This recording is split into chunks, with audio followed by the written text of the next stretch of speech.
Video को like करें, share करें और सब्सक्राइब करना न भूलें। Pine labs sounds familiar, doesn't it? शायद आपने इसे कभी शॉपिंग करते वक्त, ग्रोसरी का बिल पे करते समय या अपने फेवरेट स्टोर पर पेमेंट करते समय देखा होगा। पाइन लैब्स कोई छोटी कंपनी नहीं है, बल्कि इंडिया की एक बड़ी मर्चेंट पेमेंट और कॉमर्स प्लेटफॉर्म बन चुकी है।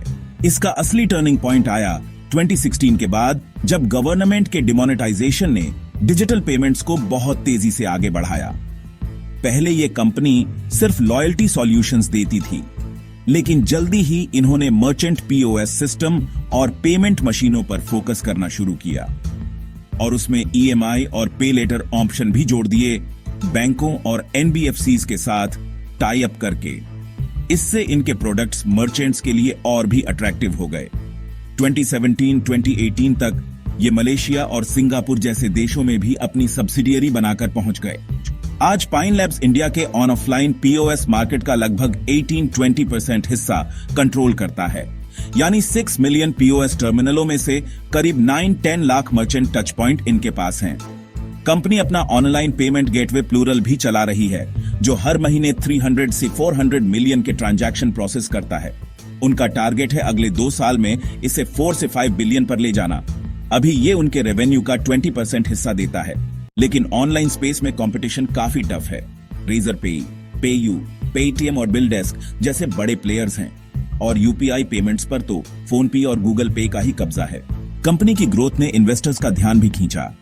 शुरुआती रेवेन्यू सिर्फ 8-9 करोड़ था, लेकिन फिर पीक पे तय टेमासेक और एक्टिस जैसे बड़े इन्वेस्टर्स ने इन पर दांव लगाया।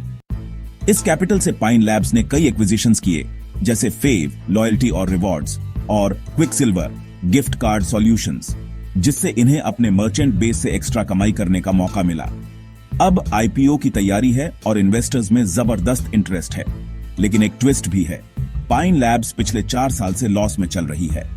सबसे बड़ा सवाल यह है कि इसकी 30 से 40% रेवेन्यू सैलरी, बोनस और डायरेक्टर्स प्रोमोटर्स की पेमेंट पर खर्च हो जाती है। सिर्फ FY24 में ही 524 करोड़, जो कि इनके 1357 करोड़ रेवेन्यू का 38% है।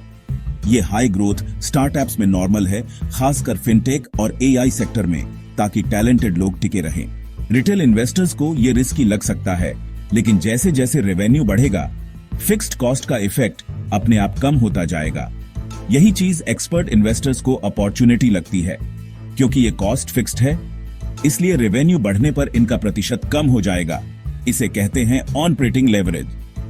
इंडिया में डिजिटल पेमेंट्स अभी भी डबल डिजिट ग्रोथ कर रहे हैं, और पाइन लैब्स का टारगेट है $25 बिलियन सालाना ऑनलाइन पेमेंट वॉल्यूम्स का। मतलब कंपनी धीरे धीरे एक हाइब्रिड मॉडल बना रही है, ऑफलाइन में डोमिनेंट, ऑनलाइन में फास्ट ग्रोथ और कई स्ट्रैटेजिक सब्सिडियरीज के साथ।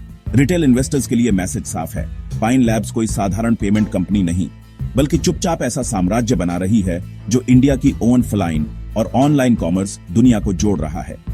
और सबसे मजेदार बात, ज्यादातर लोग इसे तभी नोटिस करते हैं जब अगली बार कॉफी का बिल चुकाते हुए मशीन पर इसका लोगो देखते हैं।